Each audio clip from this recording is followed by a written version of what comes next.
Welcome everyone, and thank you for attending the 12th offering in our fall webinar series, Talk, They Hear You, Talking with Your Teen About Alcohol, Drugs, and Choices, presented by Colleen Judge and Diane Ferrara. I'm Katie Hamill, a Rhode Island Student Assistance Counselor and Project Manager for this webinar series. This series is brought to you by RISAS with funding from the Rhode Island Department of Health and focuses on youth mental health, trauma, and the unique role that parents, educators, and communities play in fostering resilience in youth. Please sign in the chat box with your name, your affiliation, and your role. If you're watching a recorded version, located below this video, you will see a description box with links to our website and Facebook page, where we will let you know when more content like this will be released. In addition, don't forget to complete the post survey. By completing this survey, you will have the ability to receive a certificate of completion, CEUs, and be entered into a drawing to win a $100 gift card.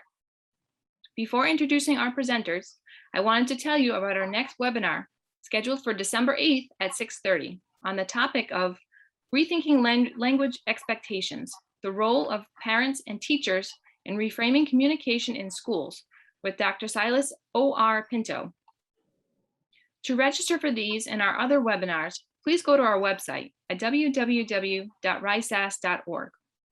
We are extremely fortunate to bring you Colleen Judge and Diane Ferrara. Colleen Judge is the Director of School-Based Services at Rhode Island Student Assistance Services. She is a licensed mental health counselor with over 25 years experience in the counseling field, including providing substance use prevention and early intervention services in schools as a student assistance counselor, and individual and family therapy in private practice. Colleen received a master's degree in human development and family relations from the University of Connecticut. She has her own personal experience raising 4 young adults. Diane Ferrara is a clinical supervisor at Rhode Island Student Assistance Services, where she has been employed since 2001. She spent 19 of those years as a student assistance counselor at Pilgrim High School in Warwick. Prior to that, she had a 12-year career in early education. In addition, Diane has been in private practice since 1999. She received her BS in Human Development, Counseling, and Family Relations from URI and her MSW from Boston University. So without further ado, I will turn this over to Colleen and Diane. Thank you, Katie. You're welcome. Welcome, everyone. Thank you for joining us this evening. Colleen and I would like this to be an interactive experience for you, more of a conversation than a lecture. Since the #1 rule of parenting is do not lecture, we'd like to be good role models for you and avoid lecturing. So please join us in this conversation as much as that is possible in this virtual meeting world by typing your questions into the chat box as we go. We invite you to ask questions about how to handle specific situations. That being said, keep in mind we're being recorded, so feel free to say, asking for a friend.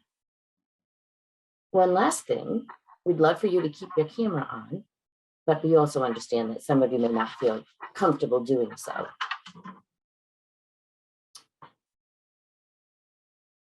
The teen years are considered to be from ages 13 to 19.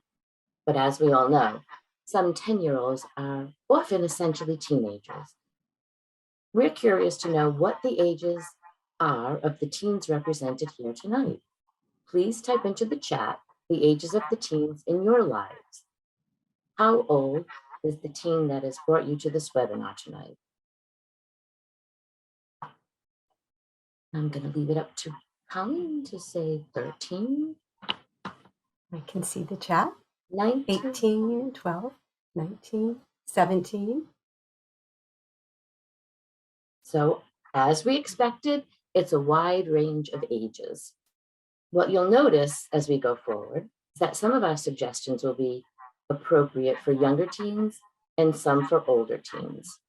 What we'd like is for you to take what you need and leave the rest. And we encourage you to be creative with the information that we're sharing with you tonight, because parenting is an art more than it's a science. So you need to be creative.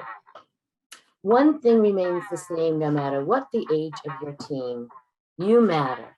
They are listening to what you're saying.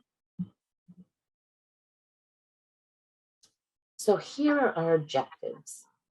1, we'd like you to understand why it's important for parents and caregivers to have conversations with teens about substance use.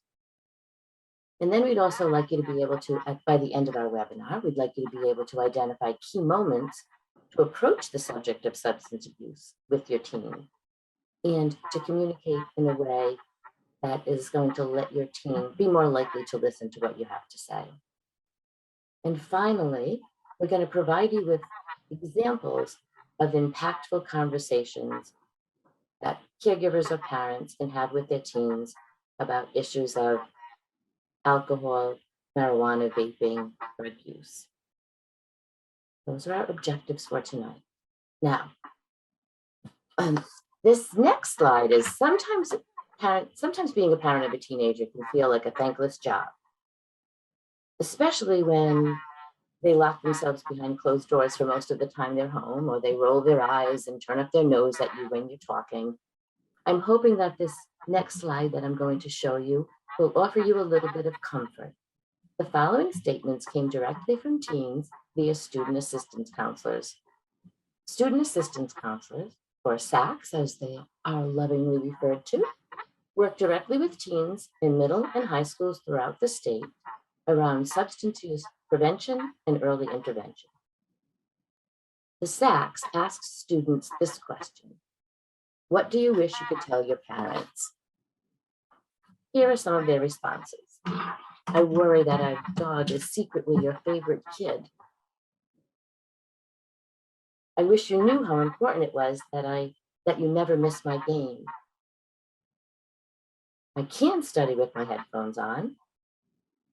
I can't tell you when I'm sad because it makes you too worried. I'm trying. It's hard for me to admit that you're right about my ex. And lastly, and most importantly, even when it looks like I'm ignoring you, I am listening. Maybe not all the time, but more than you know. These statements warm my heart. I hope that they might do the same for you. Your teens are listening, watching, and thinking about you. Even when they look like they're not paying attention, they really are. If you'd like to read more of these responses, you can go online. Our tech guy is going to put the link in our chat. These quotes are in a booklet that was created and published by Kent County and South County Prevention Coalitions. It's a handy little booklet that has a bunch of information in it that I think you might find helpful. Now I'm going to turn it over to Colleen so she can explain to you in further detail why you matter. And I'm going to warm everyone's hearts with statistics. Thank you, Diane. We often ask kids why they try alcohol and drugs to begin with, but equally important is it's why they don't use. And studies show us that 3 out of 4 teens say that their parents were the biggest reason not to drink or smoke. And this comes from the National Annual Drug Use Survey called Monitoring the Future. What teens are saying is they don't want to disappoint their parents. Kids don't want to disappoint parents that they feel a positive connection with. And aside from parental influence, does anyone want to try to guess what's the top most widely stated reason that teens don't drink or use drugs? Just curious what people think. You have a strong influence. Any other ideas why they choose not to? Super simple. No thoughts on this? I'll give you the answer. Essentially, it's they don't feel like being high. Survey says that's the number one reason. They don't feel like it. We know from many years of counseling experience that people use drugs and alcohol to feel or not to feel, to not feel. In other words, people use drugs to chase a feeling they want to have or to escape a feeling that they don't want to have. So as parents, we can't make our kids' lives perfect, but we can help them experience life in a way that supports them so that they continue to not feel like getting high. Having supportive conversations with our teens is one way that we can help our teens not want or need to change how they feel inside. That being said, these are the latest results from the 2021 Rhode Island Student Survey. It's a survey done in middle and high schools throughout the state of Rhode Island. And it shows us that teens are struggling with lots of emotions. 1 out of every 5 students reported feeling very sad in the last 30 days. And more than a quarter of them reported feeling hopeless about the future. It's been a tough, intense couple of years. Most teens, however, are not struggling with major mental health issues. Most are just growing up and experiencing normal developmental emotional growth. Teens have very sensitive emotional parts of their brain. Their amygdala is a part of their brain that's like a car alarm, and it can go off if you just brush up against it. So their everyday emotions can seem like upheaval. And we can help our teens understand that uncomfortable feelings such as sadness, disappointment, fear, worry, they're all a natural part of life. Emotions themselves are short-lived. They typically last seconds to minutes. Moods last longer, hours or days. When we teach our teens how to handle emotions, they're better able to handle moods. And we can role model how to handle feelings. And we'll talk a little more later about handling our own emotions when we take on those challenging conversations with our teens. Most important is to create an environment that's warm and accepting so that our teens feel supported when they do feel those inevitably strong emotions. One child using alcohol or drugs is one too many. Just to give you some perspective on the prevalence of substance use among teens, most teens between the ages of 12 to 17 don't drink or use drugs. According to the 2020 Rhode Island Student Survey, approximately 13% of middle school and high school youth used marijuana in the past 30 days, and about the same number used alcohol. This means, the positive stuff, that out of every 100 students, 87 did not use. Now, this is important to know because many people believe that all teens drink, all smoke, and that it's a rite of passage, when in fact, it's not true of today's teens. If we believe it's expected that they'll experiment with alcohol or marijuana, that's the message we'll be giving them. And we need to give them a message that we expect that they won't use. 12%, or a little more than 1 out of every 10 teens surveyed, vaped nicotine. That's down from 2018-19. Hopefully we're getting the message across, but unfortunately cigarette use went up. And about 2% misused prescription medication, which is always a very, very serious concern.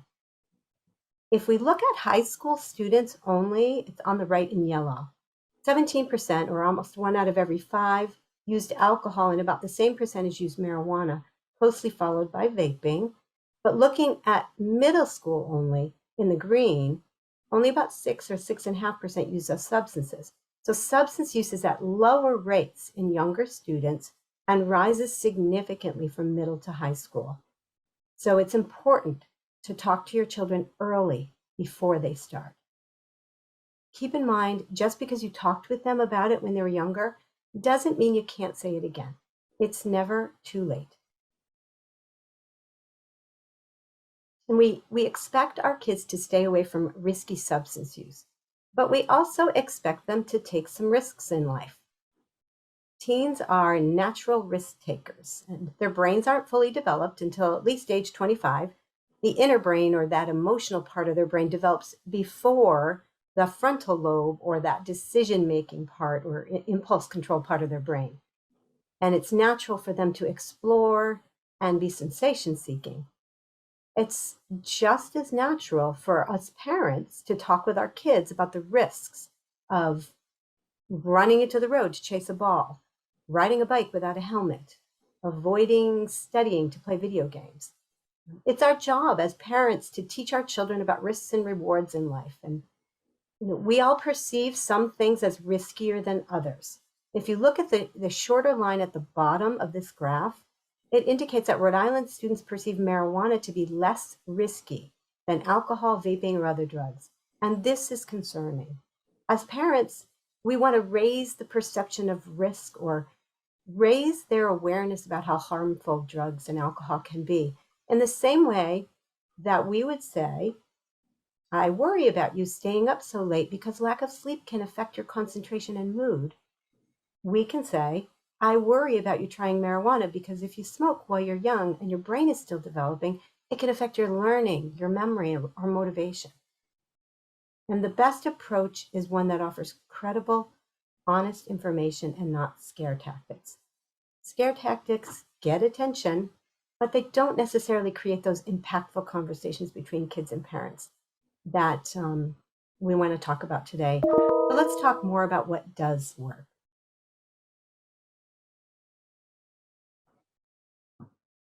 So Colleen's made a really good point of telling us that you matter, that your teens are paying attention to you. But let's take a moment to reflect, right? We were all teens at one point. Let's use that experience to guide us.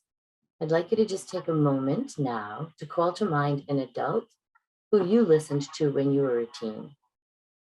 What do you remember about that person? What was it about that person that had an impact on you?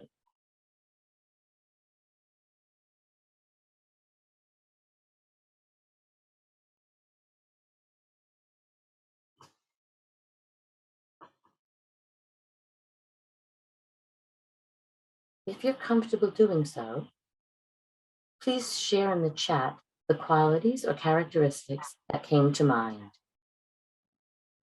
They were honest and cared a lot. Anyone else? They used humor to keep things light. Yes. They were kind and listened to me. Definitely listening. Yeah.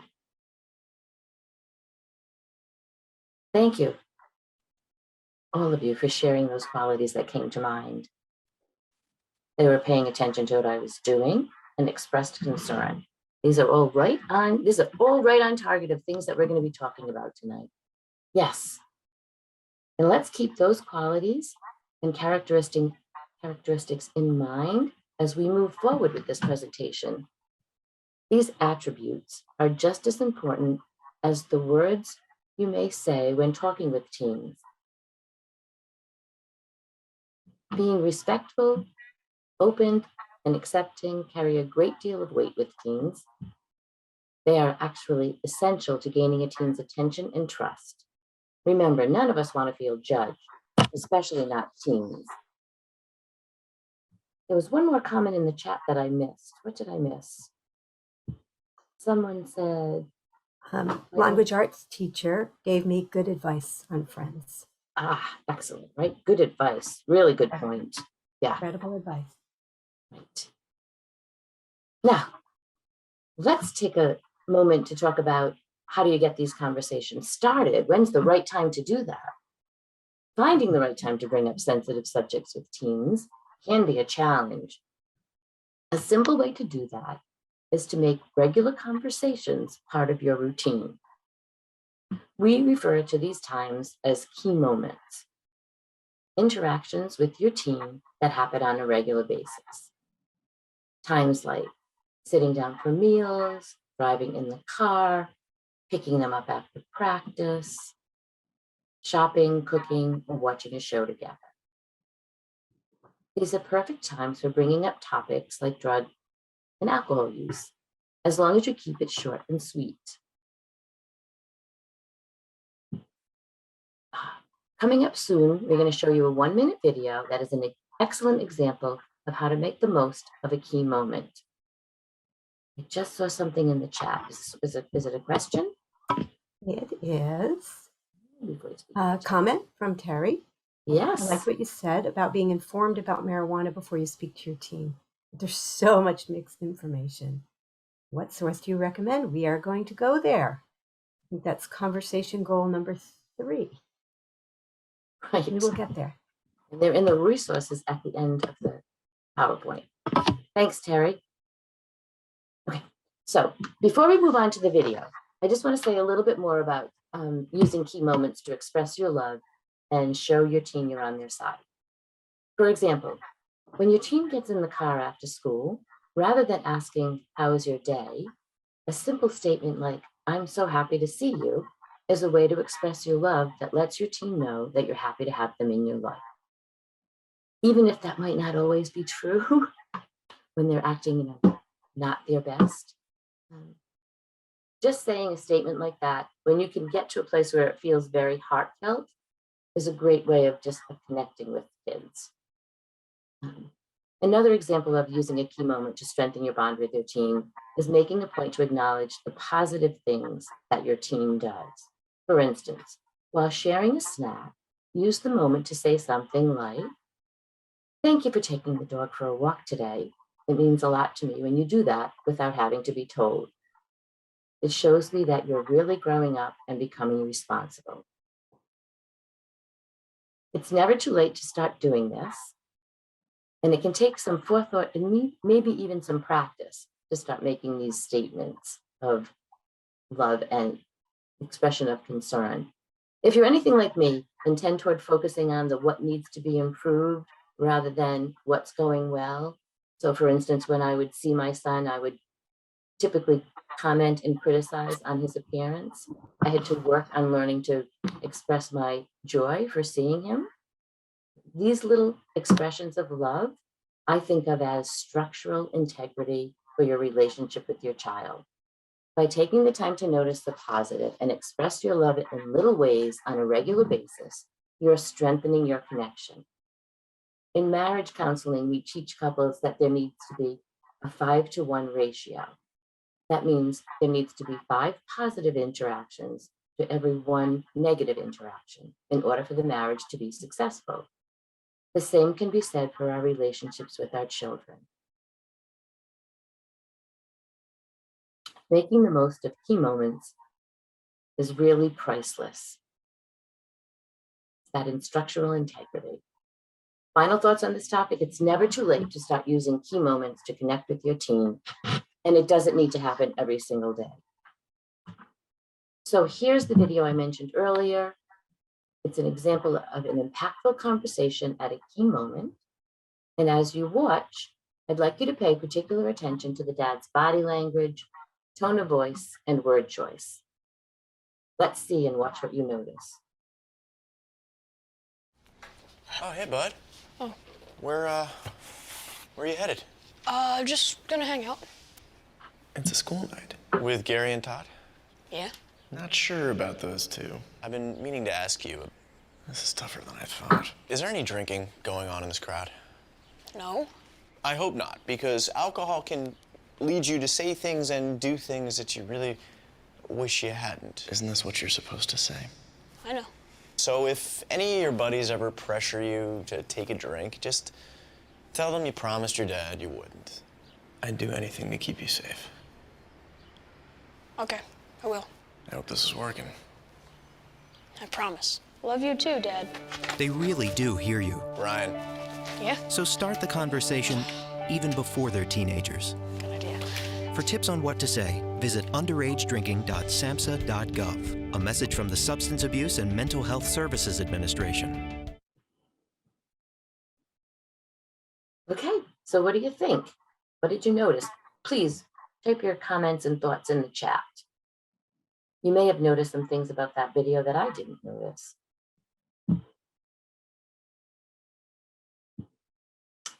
What sticks out to me is Dad's, well, he's awkward and he's uncomfortable, but he's doing it anyway. Right, he was unsure of himself and felt uncomfortable. He might not have had the best word choice, but he made a point, right?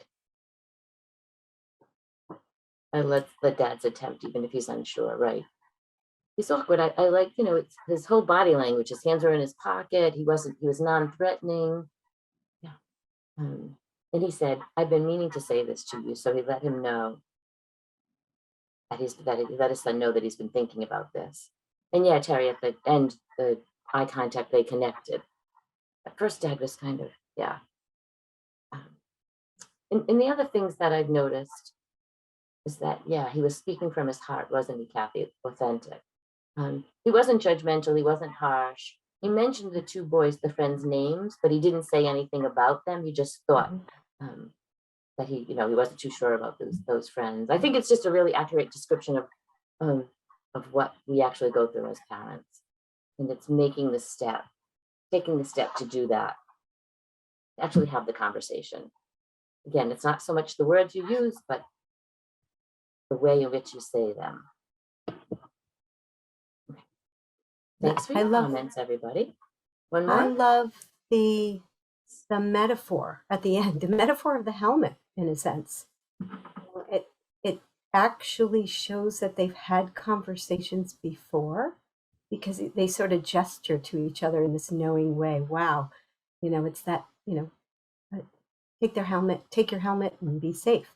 So I kind of gave the sense that this conversation isn't the first one, even though it was awkward. It looked like there was some experience between the two of them having these conversations. Thank you, Colleen. That's tone, Yeah, not I agree. intimidating. Yeah, I agree, Maria. Yeah, he wasn't doing it in an authoritative way. But actually, we're going to watch another video in just a minute too. But before I show you that video, I just want to talk about a different kind of key moment. This is a teachable moment. This is when a major event happens in your community or the world. It may be something that your child tells you about, as in my friend went to the hospital because he drank too much, or it might be something that you experience with your child, like you go to a family function and a relative becomes intoxicated, or you learn from another parent that a teammate was suspended for smoking marijuana. These are teachable moments or opportunities to inquire about your teen's opinion and perspective, and offer guidance and clear expectations. So let's watch this video now and see how this dad handles this teachable moment, and then we'll come back and chat about it.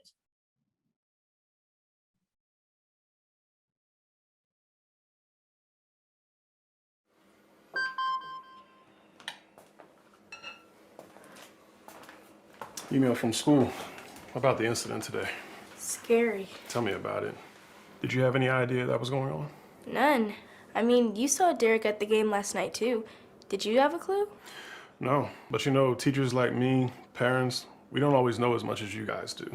Kids hear first about what's going on with other kids. Half the time, it's rumors. It can be hard to tell sometimes, but if you're ever concerned about a friend who's having trouble with alcohol, prescription drugs, bullying,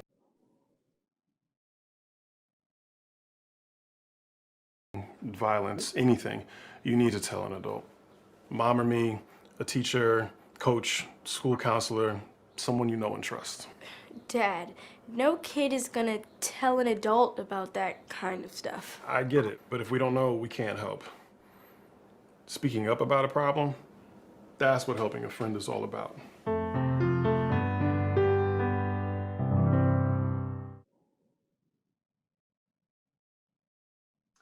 Okay, comments on that interaction between father and daughter? What did you notice? Even if you notice similarities between the other video and this. Yeah, Terry, he was very direct. Yeah, I think he had a little bit of a firmer tone to his voice.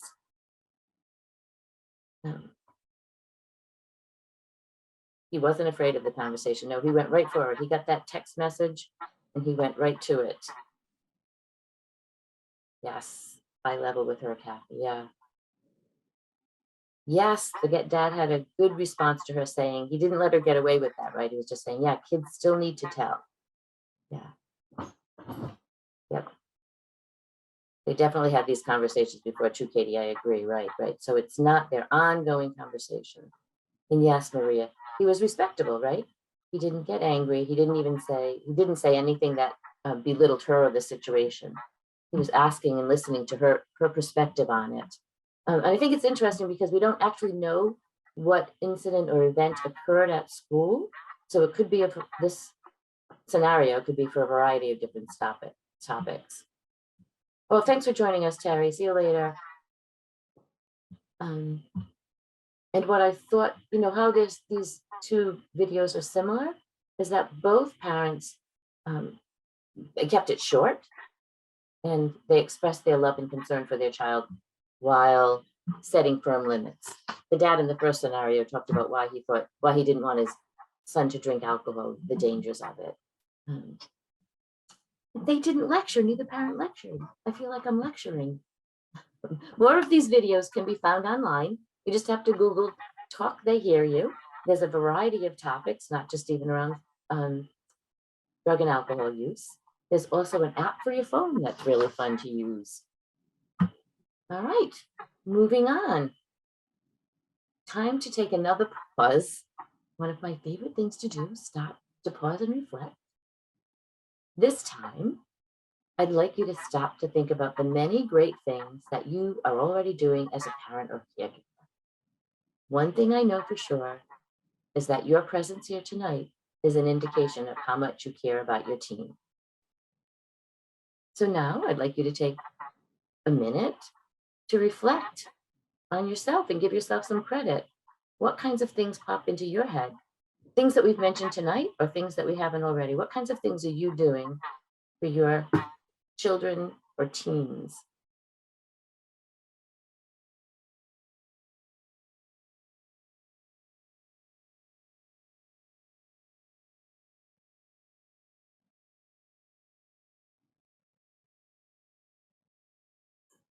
Well, my teens are young adults now, and I'm happy they still talk to me and still connect.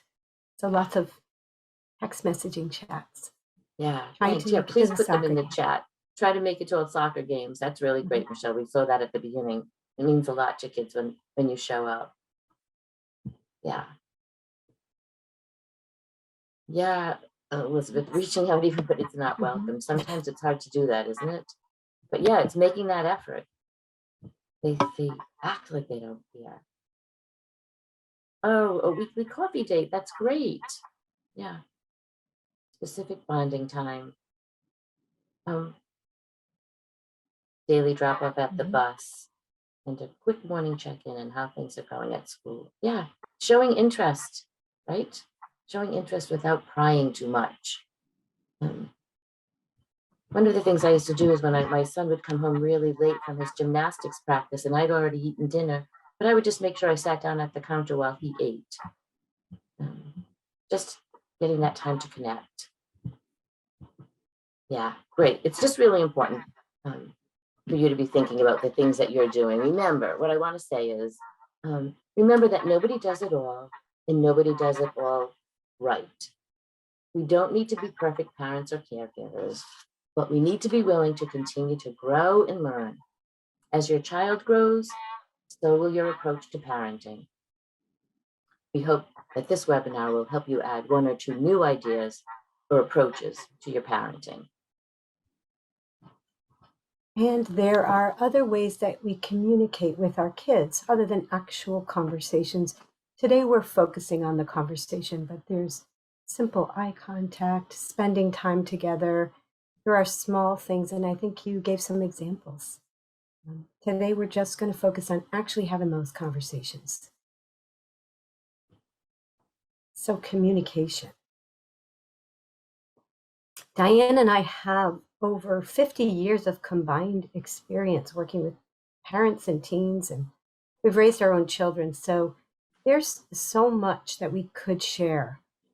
So this is going to be sort of a summary or a drive-through lesson in communication. The best place to start by calming yourself when you're about to approach a conversation with your teen. Be certain that you're ready to talk and ready to listen. Just pause, breathe. And the best mind to bring to a conversation is an open mind. So be truly interested in what they have to say and ask open-ended questions. and focus completely on your teen. I think some of you mentioned, quick check-ins.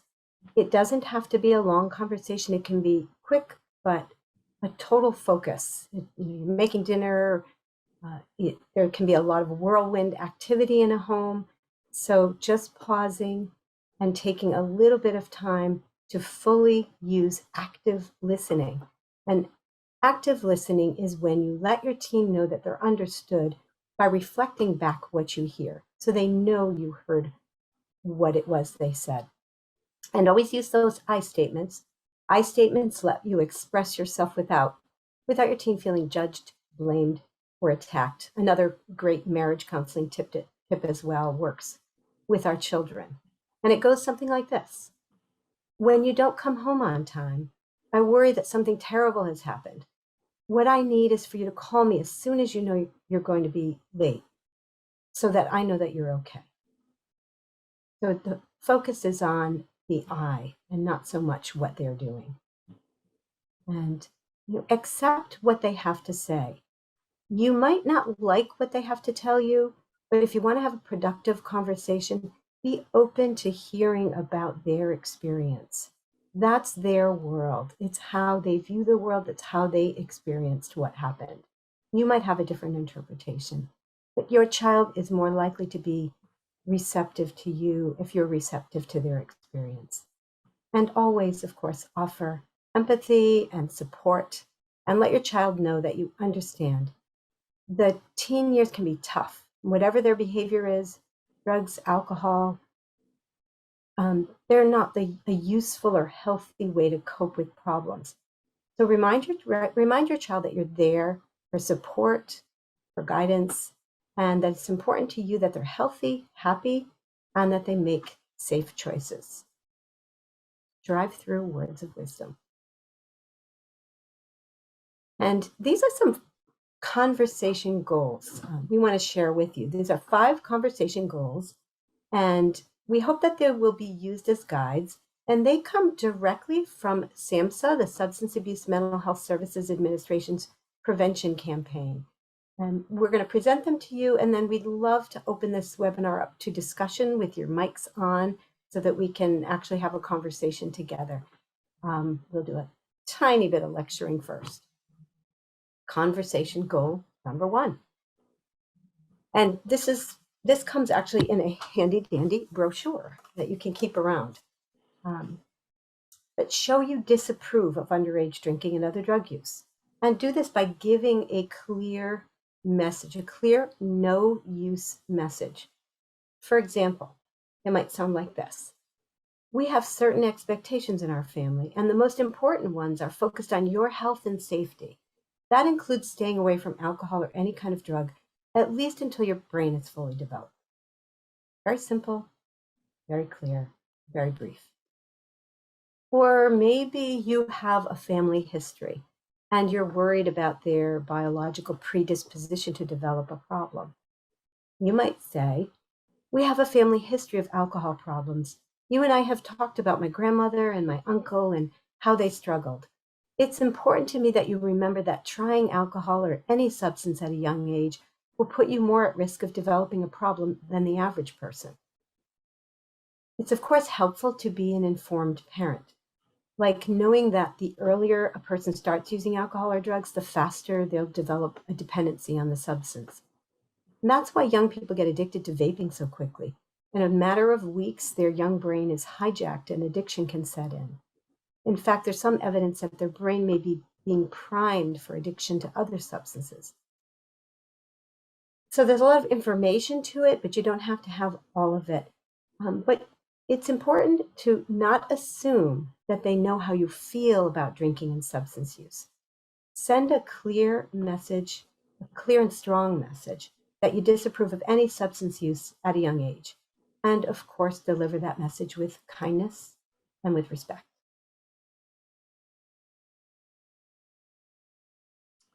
Show you care about your teen's health, wellness, and success. Teens are more likely to listen to you when they feel you are on their side.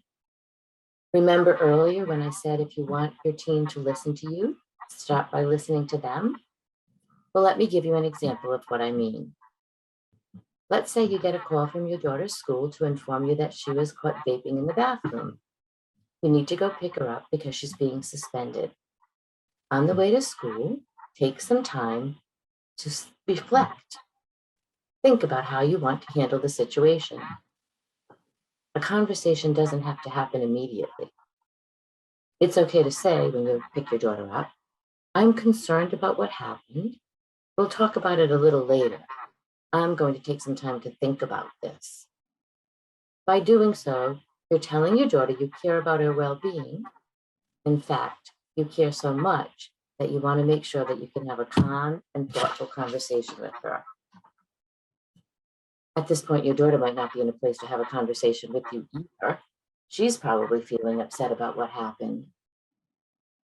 When you do get around to having the conversation with her, whether it's immediately or later, start with an open-ended question like, what happened? This lets her know that you're interested in her experience, thoughts, and feelings.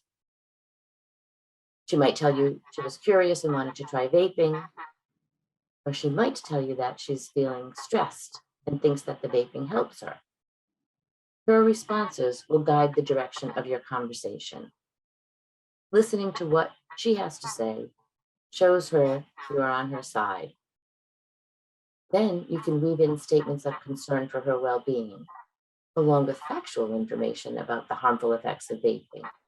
Something like, I'm concerned because the younger you are when you start vaping, the more likely you are to become addicted to nicotine because your brain is still developing. Let's talk about other ways to handle stress. So you're showing concern for the teen's health and wellness and success.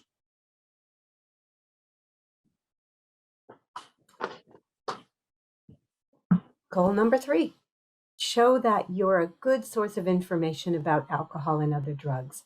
And I think Terry's comment before, or question before, I will answer here. Show that you're a good source of information. You want your teen to make informed decisions about alcohol and other drugs with reliable information about its dangers. You don't want him or her to learn from unreliable sources. And she's right, there are a lot of unreliable sources out there. So establish yourself as a trustworthy source of information. You might have to do a little bit of homework. But you don't have to be an expert on different types of cannabis or nicotine's effects on the brain. It just means be willing to seek the information or be willing to be aware of what's trending. For example, if your teen says, Mom, people smoked weed when you were a teenager and they turned out okay, they might even say that about you. An informed response might include, the marijuana of today is significantly stronger than years ago and more harmful. The THC in it can be 2 to 3 times more potent than it was 20 years ago. So if you don't have that information, you're not sure, you can consider looking up that information together. If your teen says something like marijuana helps with sleep or focus, show them where credible information about it can be found. Plenty of resources. I have a whole slide with some of those resources right at the end of this presentation. And Jake, if you're there, maybe you can put that marijuana talk kit right into the chat. I think something came up in the chat. Yeah. SAMHSA, Substance Abuse Mental Health Services Administration website, has a wealth of information. NIDA, or the National Institute on Drug Abuse, does as well. And they even have a page just for teens, and it's interactive and almost like some game playing where they can learn about drugs and alcohol and get credible information. The Partnership to End Addiction, I think it used to be the Partnership for Drug-Free Kids, a wealth of information, and I believe that might be where the conversation goals came from. SAMHSA's Talk, They Hear You. But Partnership has a ton of information, whether the young person in your life is using or whether you're talking with them really early. And there are 7 regional prevention coalitions in Rhode Island. And they're excellent, and they provide up-to-date information for their communities as well. And I will send the link to their websites in our resources. And I think Other than that, I want to just share my all-time favorite statement from a teen that warrants an informed response, which is, but everybody vapes, or everybody drinks, or everybody smokes weed. I think when I've done these parent presentations, frequently parents are asking about how do I respond to that? And, if your teen says this, you might ask a little more about why it seems that way to them. It is possible. Maybe the kids they hang out with all do smoke or drink. That certainly would be a red flag. And you will need to be ready to listen and hear about their experience. And you might not like it. But you can also help them understand that teens tend to overestimate their peers' substance use. There's an old saying that bad decisions make good stories. And we're all hardwired to be drawn to negative information. Like the big headlines, they tend to be very negative. So it seems like everybody's doing it, when in fact they're not. And so that's factual information for teens. It feels to them like everyone's doing it. There's a lot less bragging about or posting about the times that teens are home watching TV with their little sister or hanging out at the mall. And that's something that you can have a conversation with them about.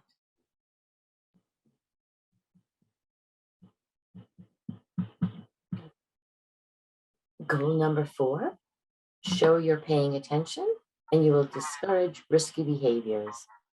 Young people are more likely to drink or use drugs if they think no one will notice. So it's important to show that you're aware of what your teen's doing.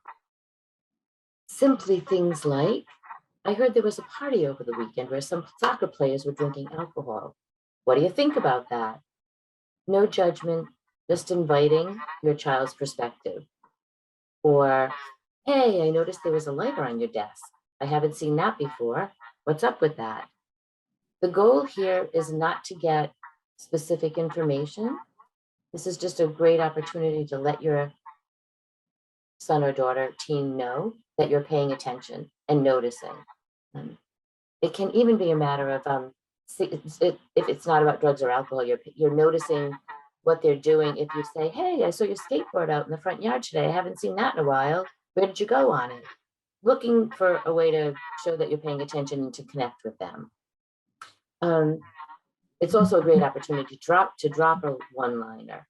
So if you're talking about the party that the soccer players are drinking at, you can also say something like, I hope you know I expect that you'll stay away from drugs and alcohol. Again, direct, quick, to the point, clear, but said with concern, not judgment or disciplinary in voice. That's goal number 4. Goal number 5. Build your teen's skills and strategies for avoiding drinking and drug use. Even if you don't think your child wants to drink or try other drugs, there's lots of kids that really are just not into it. Your peer pressure can be a powerful thing. Peer pressure isn't that sort of typical or stereotypical middle school bully cornering a kid and saying, hey, if you don't drink this, you won't be cool. It's more about that internal pressure a youth puts on themselves to be like others or to be connected and included as part of the group. So it's really more of an internal pressure than an external peer pressure. So aside from encouraging substance-free activities, which we all want to do as parents, help them make a plan. Having a plan to avoid alcohol and drug use can help children make better choices. Talk with your children about what they would do if they were faced with a difficult decision. You can practice saying no thanks with them in a safe environment and keep it low key. And don't worry, you don't have to get everything across in one talk. Plan to check in frequently with quick chats and keep those lines of communication open. Practice saying no thanks with them in that safe environment. Even if you do, I was talking to a young man who's a junior in high school and involved in school and very confident, and he went to the bathroom and a kid, I think the boy asked him if he had any drugs. And he said he was just completely bumbling. And he had some thoughts about what he would say before. And he felt confident, but he never really practiced responding to something like that. So you can sit with them and practice saying, no, I'm not into that. No, are you kidding? My mom would kill me. Or, oh no, I got to get home and walk my dog. So help them out with that. Or you can actually take it a step further and make an exit plan with them. And I'll give you an example of that. Your child might be in a situation where they're with others and something happens where they need your help getting out of the situation. Help them by planning escape routes or exit plans in advance. This might be a simple SOS plan. Your child texts the letter X to you, and that's a signal. You previously agreed upon signal that something's up and they need a way out. An X plan's an agreement that if your teen's in a sticky situation, you'll come get them, no questions asked at all, or at least no questions asked right away. And you can make an agreement that you're glad they asked for your help, and they can tell you more about the situation when they're ready, and that you won't pry. The X that the teen sends flags the parent to call the teen back and act like there was a big family emergency. So for example, the parent calls the teen back and says, hey, something's come up and I need to come get you right away. What happened, Mom? I'll tell you when I get there, be ready in 5 minutes. So then they have to rally and, in a sense, don't have enough time to explain to their friends or have to wiggle out of the situation. And if the X doesn't work for you, I know I always had a code word or code sentence with my kids. It could be a code word like monkey. It could be, how did grandma's surgery go? And, grandma didn't have surgery. So, they're flagging you for help. Or you can download an app that actually guides you in this process. I think what I'm showing you on the screen here, the X Plan for Teens, is an app, and it actually will set up the latitude and longitude. It'll tell you where the cell phone is, and it will hook you into people to call. And it's this is important, I think, too. It's not hypocritical to tell your teen that you expect that they will not drink or use drugs and that there will be consequences if they do, but also to tell them that you will rescue them if they do make a risky or an unhealthy decision. It's actually consistent with communicating how much you care about their safety and how much you love them. And a lot of parents don't feel comfortable with that. They think it's hypocritical. It is a consistent message about loving them, caring about them, and communicating with them. And also tell your teen about the Good Samaritan law. It's a law that's in place to protect a call for help in an alcohol or an opioid overdose situation. They won't get in trouble if they call for help. That's very important for them to know. Regardless of the procedure that you use, give them an out.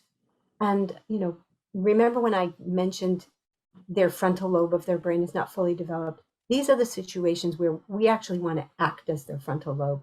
Most of what we're talking about is engaging with them, connecting with them, being that parent that they don't want to disappoint. There are situations where we want to kind of get in front of them and be their frontal lobe for them.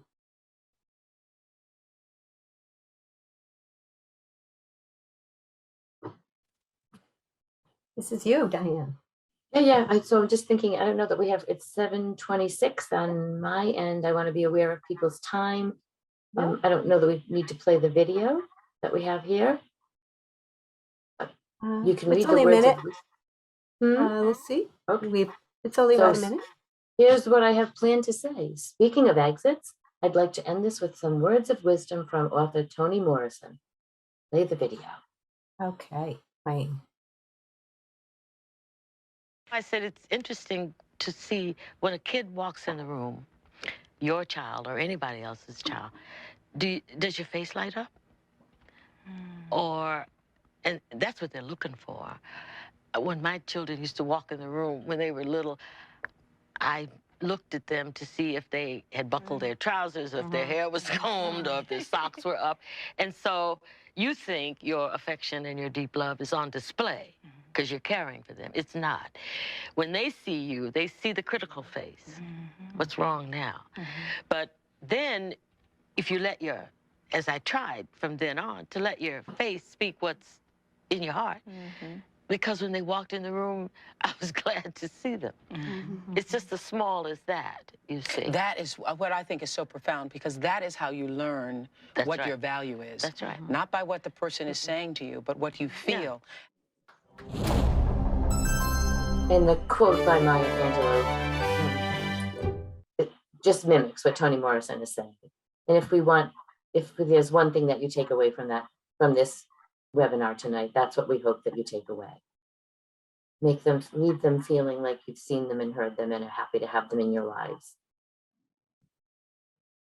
I didn't want to skip that. I think it's lovely. So, These are some of the resources, and we will send these out to you. And as well, these are some of the resources if you're really concerned about your teen, if there's a mental health crisis. And I'm going to stop sharing my screen. This is our email addresses. Can you still see my screen? yes. And we'd love to hear from you. If you're willing to turn your cameras on, say hello, ask any questions.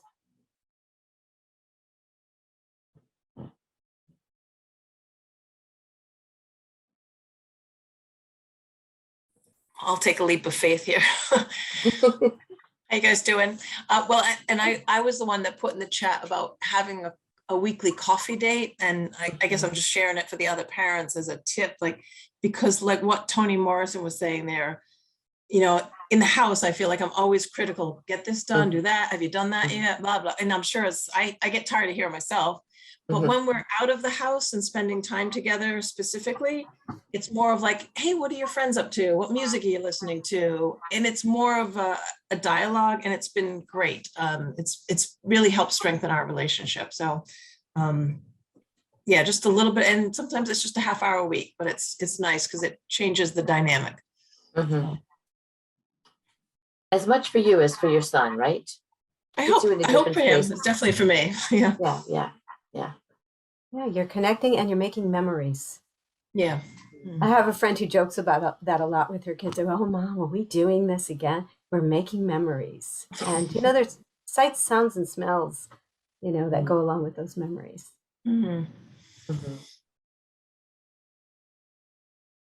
Oh, great. Michelle, like that exit plan. Great. Yes. Yeah, I used that with my kids. My oldest son, there were a few scenarios where we really sat down and made plans together. And sometimes he would make me the bad guy. My mom is really not going to like this.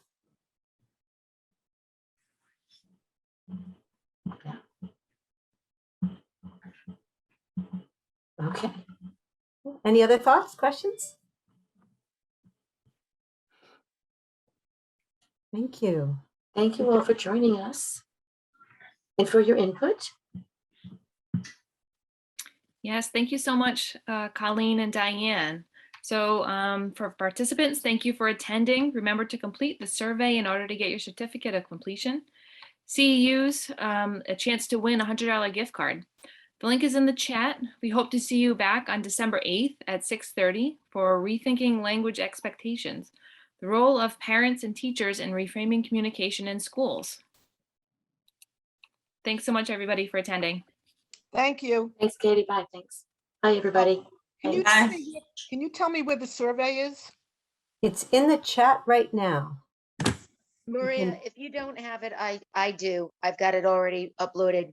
But I'm a health teacher at a middle school, and I wanted to come in to see what kinds of things you would recommend having a conversation with students about. And I used to use the I statements as a teaching tool, but I learned something else that made it a little bit easier for the kids to actually put together. And it's called a wish statement. And it's for when whatever happened, I feel this way. So how about we do this? And then the H is, how do you feel about that? Or what do you think about that? Awesome. Those lines. And so it allows the kids, it gives them, because you use the I statement and you included all of that stuff in the I statement, but as somebody Breaks who it really down. doesn't use I statements, they might not remember all of the important pieces. So I just wanted to share that with you guys. That's awesome. Excuse me. Yeah, thanks. W- I've never heard of that before, but it breaks down how to construct an I statement. Yeah. This is interesting. It seems to be easier for the kids to take step by step to be Sure, able to yeah. in What the a great right tool way. to be teaching them. Yes, yeah. And I also teach them about the exit ticket too. I mean, the exit strategy, have that plan set, ready to go. And, you know, even if it's not with the parent, if it's just, you know, oh, the phone's ringing, because none of the kids have it on volume. They all have the volume off.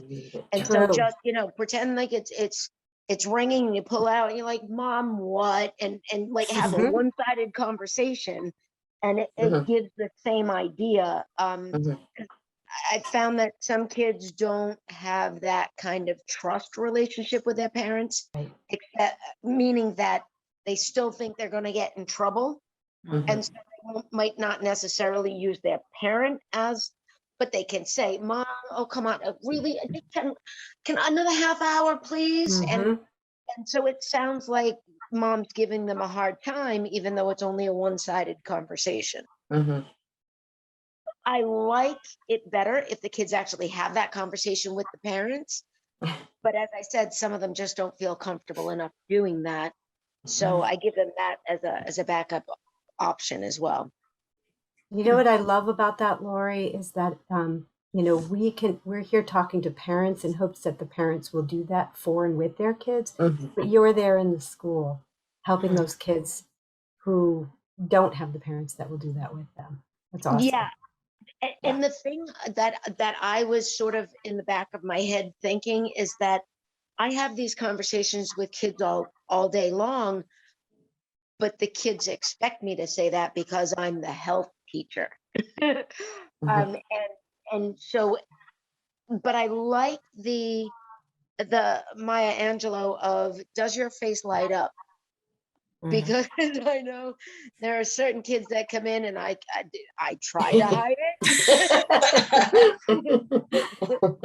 it. But I am going to make a conscious effort to make sure my face lights up, even if it's a fake light up, especially for those kids, because I think those kids need the light up more than most of them.